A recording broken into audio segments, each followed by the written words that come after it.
인류의 스승 석가모니 공자 소크라테스 예수 어떻게 살라고 하는가? 5번째 질문을 살펴보도록 하겠습니다. 모두 8개의 질문으로 이루어져 있습니다. 질문을 먼저 읽어보겠습니다. 1번 어떻게 살아야 하는가에 대한 현자들의 답이 철학이라고 했습니다. 다음으로 종교에 관하여 살펴보고자 합니다. 종교의 사전적인 의미는 무엇인가요? 2번 종교의 한자적 의미는 무엇인가요? 3번 스승들의 가르침은 체계화되어 종교로 발전하였습니다. 그 이유가 무엇일까요? 4번 당신은 어느 종교에 관심이 있습니까? 5번 그 이유는 무엇인가요? 6번 스승들이 궁극적으로 찾고자 하였던 답은 무엇에 관한 것이었나요? 7번 스승들의 가르침의 궁극의 주제는 무엇인가요? 8번 종교의 궁극의 주제는 무엇인가요? 이렇게 해서 모두 8개의 질문입니다. 자, 지난 시간에는 우리가 이제 철학이 무엇인가에 대해서 구체적으로 이제 살펴보았고, 결론적으로 철학은 어떻게 살아야 하는가라는 그 질문에 대한 그 현자들의 답이 바로 그 철학이다. 그래서 그 현자들은 무지 많지 않습니까? 그래서 그 많은 현자들이 제시한 각각의 그 철학들이 있다라는 것까지 우리가 얘기를 했습니다. 자, 오늘 이 시간에는 이제 종교에 대해서 살펴보고자 하는데요. 자, 1번 문제. 종교의 사전적인 의미는 무엇인가요? 자, 우리가 그 인터넷에서 이 종교를 이제 백과사전을 검색해서 검색해보면 이렇게 되어 있습니다. 초자연적인 절대자의 힘에 의존하여 인간 생활의 고뇌를 해결하고 삶의 궁극적 의미를 추구하는 문화체계, 애니미즘이나 토테미즘과 같은 원시 종교를 포함하여 그리스도교, 불교, 이슬람교 등과 같은 세계 종교에 이르기까지 여러 형태가 있다. 네, 대체로 이렇게 이제 개념 정의가 되어 있습니다. 자, 여기에 보면 초자연적인 절대자의 힘에 의존하여 인간 생활의 고뇌를 해결하고 삶의 궁극적 의미를 추구하는 문화체계, 이렇게 표현이 되어 있습니다. 그런데 모든 종교가 반드시 초자연적인 절대자의 힘에 의존하는 것은 또 아닌 종교들도 있습니다. 인간의 이성을 중시하는 그런 이제 이성에 의한 깨달음을 중시하는 어떤 그런 형태도 있기 때문에 초자연적인 절대자의 힘에 의존한다라는 것을 그 필수적인 어떤 그런 요소로 보기는 좀 뭐한 것 같고요. 그 다음에 나오는 인간 생활의 고뇌를 해결하고 삶의 궁극적 의미를 추구하는 문화체계, 네, 이 부분에 우리가 방점을 찍어서 이해하면 어떨까 이렇게 생각이 듭니다. 자, 2번 문제입니다. 종교의 한자적 의미는 무엇인가요? 이렇게 했는데요. 종교.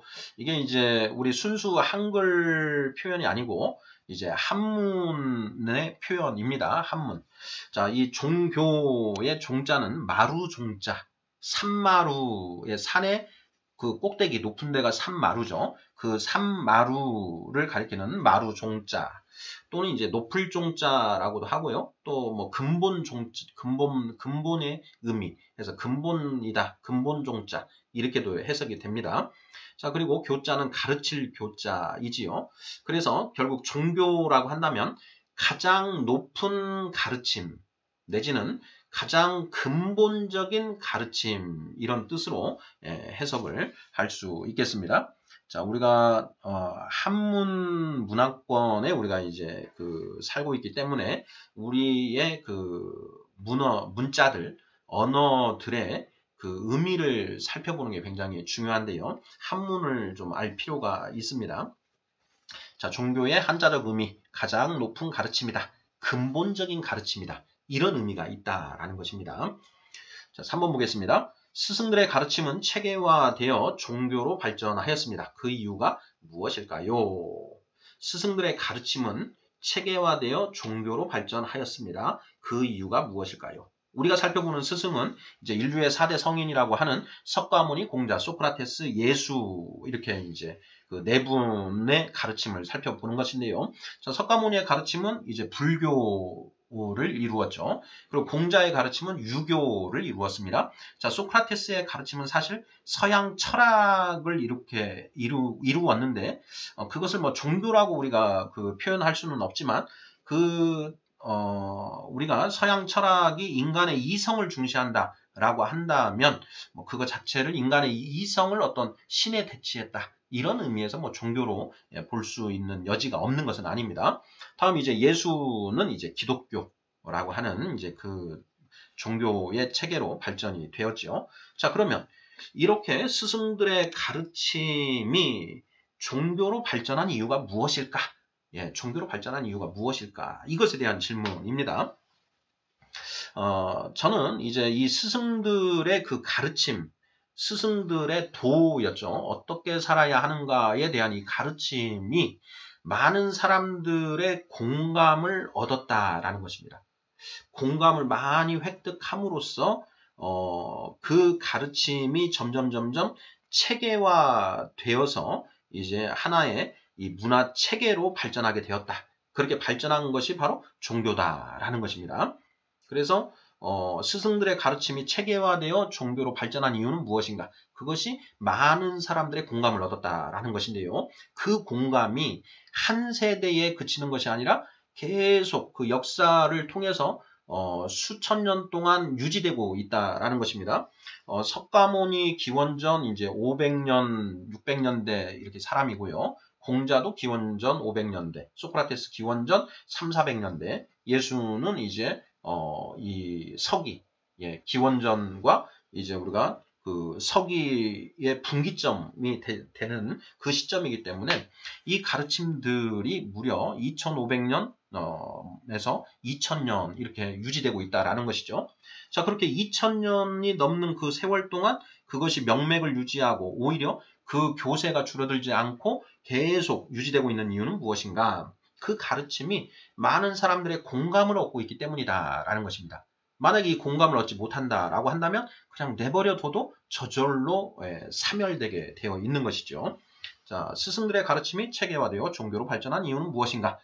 그 가르침이 많은 사람들의 공감을 얻었기 때문이다. 이런 맥락에서 답을 하시면 맞지 않을까 싶습니다. 만약에 공감을 얻지 못한다면 어떤 독재자가 이것을 아무리 사람들에게 가르치고 뭐 유지를 시키려고 한다고 해도 그것이 뭐 100년, 200년, 300년을 넘어서 유지되기는 어렵습니다. 예, 반드시 사멸하게 되어 있는 것이죠. 그런데 이 스승들의 가르침이 2000년이 넘도록 유지되고 있는 이유는 무엇이냐? 그 가르침이 많은 사람들의 공감을 획득하고 있기 때문이다 라는 것이죠. 자, 4번. 당신은 어느 종교에 관심이 있습니까? 5번. 그 이유는 무엇인가요? 예, 각자 이제 관심 있는 종교가 다를 수 있는데요. 저는 이제 이 문제를 내놓고 저는 어땠는가 이렇게 생각을 해 봤습니다. 저의 경우에는 불교에 조금 더 관심이 이렇게 많은 그런 입장이었습니다. 이 속세를 벗어나 산속에 있는 그 절의 분위기, 그리고 그 고요함, 그리고 또 그 절에서 풍기는 향냄새가 저는 좋았습니다. 그리고 그 목탁 두드리는 그런 소리들, 이런 소리들도 참 이렇게 그 마음을 좀 안정시켜주고 좋은 그런 느낌이었습니다. 그래서 저 같은 경우에는 좀 더 불교에 조금 더 관심이 있었다라고 저의 경험을 이렇게 말씀드릴 수 있겠고요. 또 우리 다른 분들께서는 또 각자 자기 나름대로의 이제 그런 경험이 있으리라 생각이 됩니다. 6번 문제 보겠습니다. 스승들이 궁극적으로 찾고자 하였던 답은 무엇에 관한 것이었나요? 자, 스승들이 궁극적으로 찾고자 하는 답이 무엇이었는가? 자, 이것도 이제 앞으로 이제 살펴보게 되는데요. 스승들 한 분 한 분을 놓고 그들의 삶을 간략하게나마 살펴보면서 이제 살펴보게 될 것인데, 석가모니 부처님의 경우에는 나이 29살에 그 부인을 이제 그 부인과 가족들을 모두 떠나서 출가를 해서 그 6년 동안 이제 온갖 고행과 수련, 뭐 학습, 공부 등을 통해서 이제 도를 깨닫게 되었고요. 공자는 나이 15세 학문의 뜻을 두고 나이 50에 지천명하였습니다. 그리고 소크라테스는 이제 기록은 명확하지 않지만 소크라테스가 어느 정도 중년 이후에 나이가 되었을 때부터 사람들과 이 삼파술이라고 하는 그런 대화법을 통해서 도를 전하는 그런 모습들이 이제 문헌을 통해서 기록이 되고 있고요.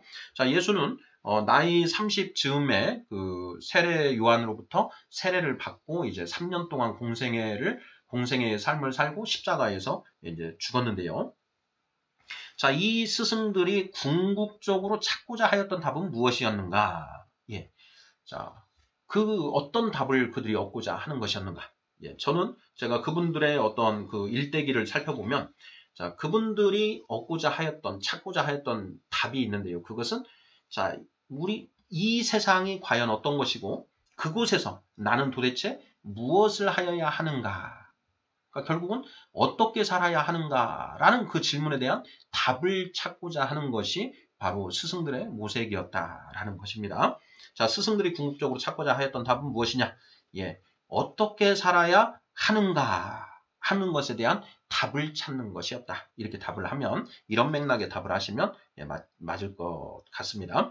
7번, 스승들의 가르침의 궁극의 주제는 무엇인가요? 자, 이제는 그 깨달음을 얻은 뒤에, 이제 깨달은 뒤에 스승들이 이제 제자들을 이제 양성하고 그 제자들 뿐만 아니라 많은 사람들에게 자신의 가르침을 이제 전했는데요. 가르침을 펼쳤는데 그 가르침의 궁극의 주제, 내용이 무엇이었는가 하는 것입니다. 네, 그것은 바로 자, 우리가 살아가고 있는 세상은 이러이러한 곳입니다. 그러니 우리는 이러한 목표를 설정을 하고 그 목표를 달성하기 위해서 이렇게 살아야 합니다. 라는 그런 내용이 된다는 것이죠. 그래서 결국은 어떻게 하냐. 어떻게 살아야 하는가, 어떻게 살아야 하는가, 이렇게 살아야 합니다. 라는 것이 그 가르침의 주제였다라는 것이죠. 자, 이 칼럼의 주제가 인류의 스승, 석가모니, 공자, 소크라테스, 예수, 어떻게 살라고 하는가 이거죠. 바로 그 문제, 그것에 대한 각자의 답이 이 스승들의 가르침의 핵심 주제, 궁극의 주제였다라는 것입니다. 자, 8번, 종교의 궁극의 주제는 무엇인가요? 이런 질문입니다. 자, 이 스승들이 불교, 유교, 자, 서양 철학, 그리고 기독교, 이런 그 종교를 이루게 되었습니다. 그러면 결국 그 종교의 주제는 무엇인가? 예, 종교의 주제. 예, 어떻게 살아야 하는가 하는 것이 바로 종교의 핵심 주제라는 것입니다.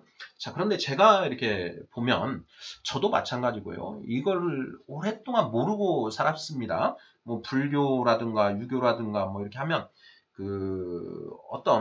그냥 어떤 존재를 설정해 놓고 그 존재에게 우리가 인생의 삶의 길흉 화복, 예, 이것을 이제 기원하는 어떤 이런 형태로 우리가 종교를 이해했지, 그 종교가 우리로 하여금 어떻게 살아야 한다라는 그걸 가르치고 있다라는 것은 사실 저도 이 공부를 시작하고 난 뒤에야 알게 되었습니다. 많은 분들이 제가 주변에도 얘기를 나눠보면 그걸 모르세요. 예, 이 종교가 어떻게 살아야 하는가에 대한 답을 제시하는 것이다 라는 것을 모른 채 그냥 그 종교가 어떤 신적인 존재를 이렇게 섬기고 숭배하는 이런 형태로만 이해를 하고 있다라는 것입니다. 그런데 그러한 이해는 잘못된 이해더라라는 것입니다. 종교의 궁극의 주제는 어떻게 살아야 하는가라는 질문에 대한 그 가르침, 체계화된 가르침, 이것이 바로 종교의 궁극적인 주제라는 것입니다. 자, 오늘은 인류의 스승 석가모니, 공자, 소크라테스, 예수 어떻게 살라고 하는가 5번째 시간으로 지난 시간 철학에 대해서 살펴봤고요. 오늘은 이제 종교에 대해서 좀 더 깊숙하게 살펴보았습니다. 다음 시간에는 이제 신앙에 대해서 살펴볼 예정입니다. 감사합니다.